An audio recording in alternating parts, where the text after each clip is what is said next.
National Weather Service in Pittsburgh has issued a severe thunderstorm warning for Carroll County in east central Ohio, Columbiana County in east central Ohio, Harrison County in east central Ohio, Jefferson, Ohio County in east central Ohio, Brooke County in northern West Virginia, and Cobb County in northern West Virginia until 12:30 a.m. Eastern Daylight Time. And 11 Carroll County in east central Ohio, Columbiana County in east central Ohio, along the line from 11 miles northwest of Salem to 10 miles southwest of Cadiz, or along the line from 11 miles northwest of Salem to 10 miles west of St. Clairsville, moving east at 40 miles per hour.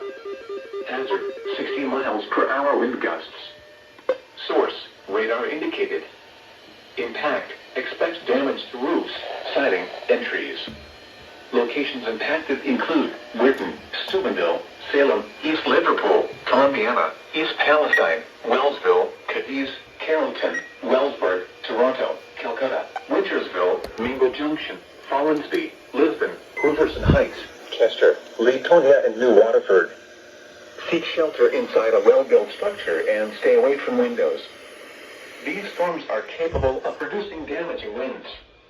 Repeating, a severe thunderstorm warning has been issued until 12:30 a.m. Eastern Daylight Time Saturday for the following counties in Ohio, Carroll and Columbiana,